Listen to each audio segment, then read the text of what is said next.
What's up, card fighters? Archangel 7 once again with episode 3 part 1 of Level Up Your Deck. Just a little recap. Episode 1 ran over the Royal Paladin Stride deck with Alt Mile and Think Saber Dragon. Episode 2 did the Extreme Battler Nova Grappler deck. And for episode 3 I'm going to do another Royal Paladin build that I came up with. And it's very strong. It's very good actually. I didn't think it would be as good as it is, but after doing a little bit of play testing with it, the deck does run very good, very consistent. And so, as you know, part 1 we always do the deck profile, then part 2 we go over a little bit of the strategy of the deck. So here is the deck profile. We run Sanctuary of Light Planet Lancer as our starter. Yes, this is the Sanctuary of Light ride chain. It is, in my opinion, a tier 1 ride chain because it's very good. It's very consistent too. So his skill, I'm gonna run over these pretty quick too. So, but his skill is pretty much when the grade 1 rides on him, you can check the top 7 for the grade 2 or 3. If anything else rides on him, you can move him to a rear. So that's pretty much just his skill. Ride the one on him, check for the 2 or 3. If not, you can call him to rear. So that is the starter. And then we'll go into grade 1s, which is 4 perfect guards. As you know, I am very partial to running 1 normal perfect guard, 3 of the unflippers. The unflippers are pretty good and pretty crucial in this deck, I'll say. I mean, you don't necessarily have to have them, but they help a lot because we do use a little more counterblast than usual. But yeah, so run 3 of those, 1 normal one. Then 4 of the grade 1. This is the grade 1 of the ride chain, Sanctuary of Light Little Storm. His skill, for one, if you have Planet Lancer in the Soul, so you have this guy in the Soul, he's going to become an 8k body. And then when you have a grade 2, if the grade 2 of the ride chain, if you do not ride him, then you can check the top 7 to find the grade 2 and superior ride him. If you do ride the grade 2, then you activate the grade 2 skill. So that's what makes it consistent, is because all you got to do is ride him on him, check the top 7 for the grade 2 or 3. Say you hit the 3, not the 2. If you ride any other grade 2 besides the ride chain on him, you still have another chance to continue the ride chain and get the grade 2. So that's why it's very consistent, because it allows you to check 2 times for the necessary grades you need. So next in the deck, 4 Jordan Knight Saberme. And this card is awesome. I mean, it's a limit break enabler. There's not much more you can say about it. It's a 7k booster, which you can't really ask for more than that. 7k booster with an awesome skill. And he plays a crucial role in the deck because we do run limit break for units. So having their skills activated early in the game is fantastic. So 4 of him. And then our last grade 1 is 2 Laurel Knight Sisyphus. And yeah, his skill, he's just stride fodder. When he's in your hand, he counts as grade 3, so you can just put him into the drop zone and stride. He also searches Alt Mile, which is something we won't really do in this deck unless our ride chain breaks. Then we would want to run Alt Mile, but if not, yeah, he's just for stride, and if we need to discard any card in our hand, he's a good discard. So on to the grade 2s. run 4 Sanctuary of Light Determinator. And he's really awesome here. So his skill, for one, he's going to be a 10k body, and then when you ride him and you have the other two, if you have Planet Lancer, Little Storm, and then you ride him, you can superior call any Sanctuary of Light unit, which is really good. It's free, you know, so all you got to do is ride him. You get a free call. So like I say, I mean, they try to make sure that you get your grade 2 and 3s. So most likely you're going to be seeing this chain go off, and when you do, you're going to have a 10k body and a free call. So that is fantastic. Next grade 2 that I run is 4 Knight of Fragment, and his skill GB1.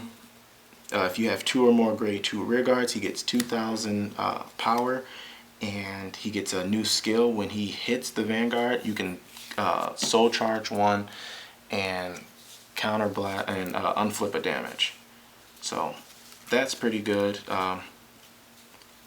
We don't really use him for the unflip skill. That's not really you know, something that we care about when running this. It's more or less him for the 11k body as a grade 2, and yeah, that's pretty much it. If we end up getting the skill off, you know, then it's good, but we just use him for the attack pressure. Next is 2 Knight of Twin Swords. I mentioned in episode 1 with the other Royal Paladin deck that I only run 2 of him.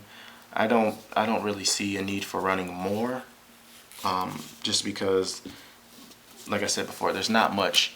There's a certain point you get to where he can't really call anything, so only 2 of him. But his skill is when he's boosted and he attacks a Vanguard, not hits, just attacks at it, you get to superior call a grade 2 other than himself.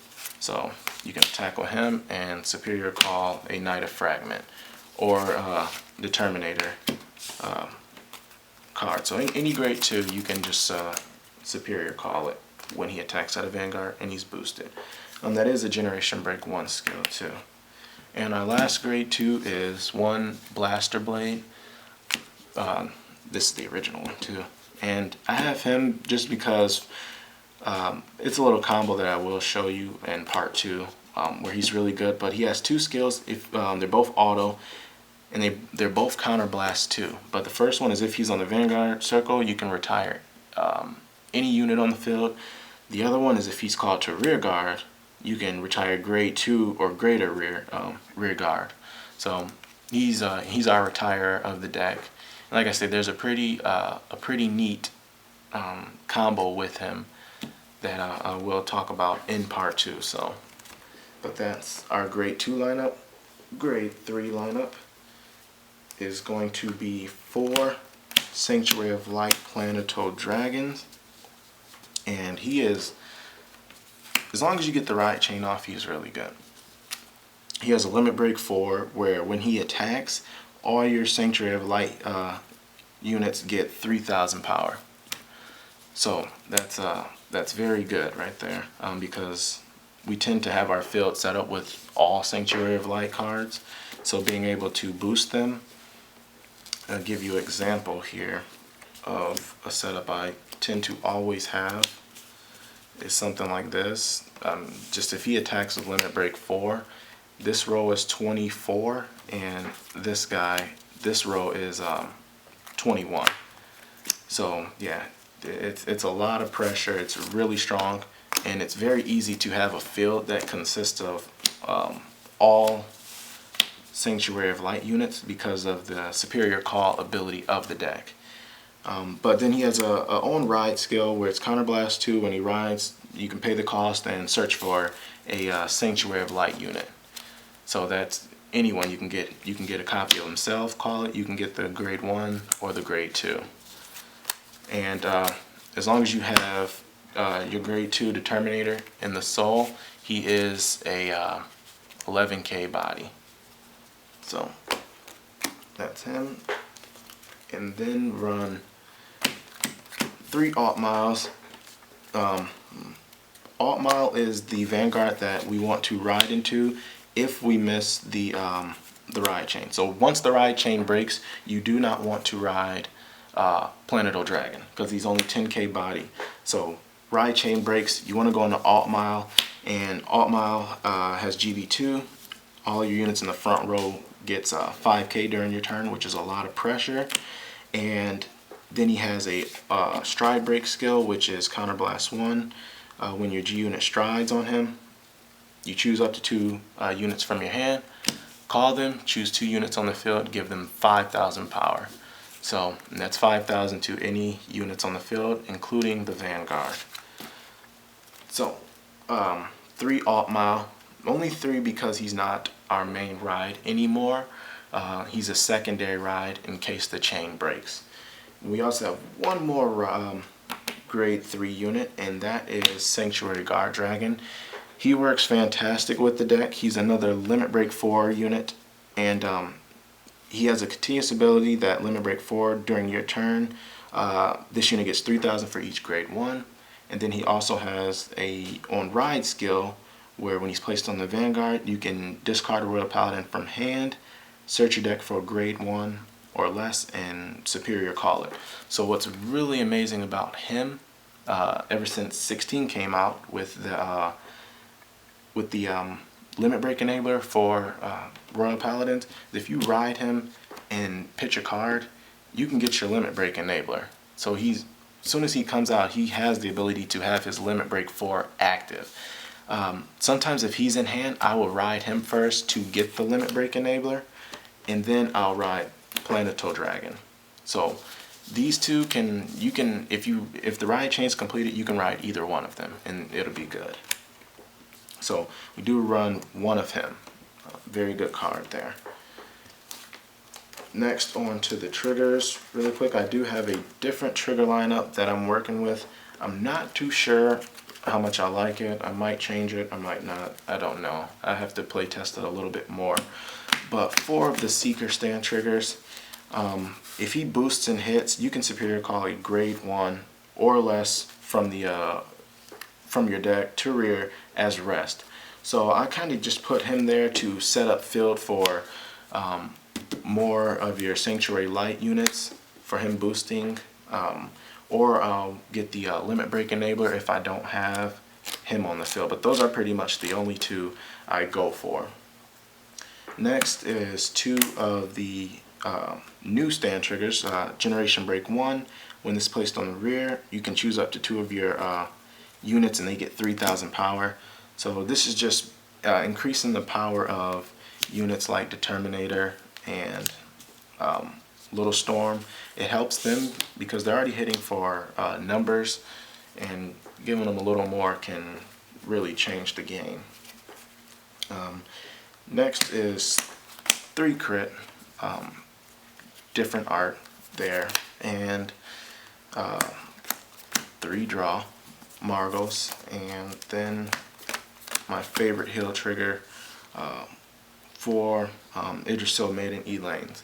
So it's a very weird trigger lineup, with the 3 crit, 3 draw. I have the 3 draws in there just to try to keep my hand size good, because sometimes we kind of stall out a bit for setup purposes.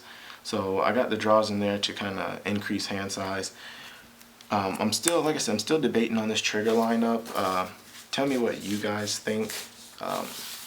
You think crits are better than the stands? I mean, we all know that stands are better late game. They're more pressure late game than criticals are, but I'm not too sure on how I want to run it. So I will do some play testing and be uploading some gameplay of this deck, so we'll all be able to see how it does against decks. So, and then just our 4 stride units, just the typical stride units. I ran those with the other Royal Paladin deck. It's a good blade. When he hits a Vanguard you can superior call a grade 2. And then Saint Blow Dragon, you take a copy of him from the G zone and turn him face up, and he gets 3,000 power for each rear guard you have. If you have 2 units in your G zone face up and you have 2 units on the field, he gets an extra crit. So he's a lot of pressure there. We don't use him the general way in this deck. He's used a bit differently, which I will go over in part 2. So that is the deck profile, guys. Tell me what you think. Like I said, it's a really good deck, and I will show you some of the things you can do over in part 2. So, but other than that, guys, thank you for watching. This has been episode 3, part 1 of Level Up Your Deck. I do have a new mat too. I want to mention that, by the way. I won this at the sneak preview. I went to 2 sneak previews. I ended up winning this one at the second one. I came in second place, so I'm like, yay. So, Dimension Police mat. But yeah, guys, like, comment, subscribe, and thank you for watching. I will see you in part 2.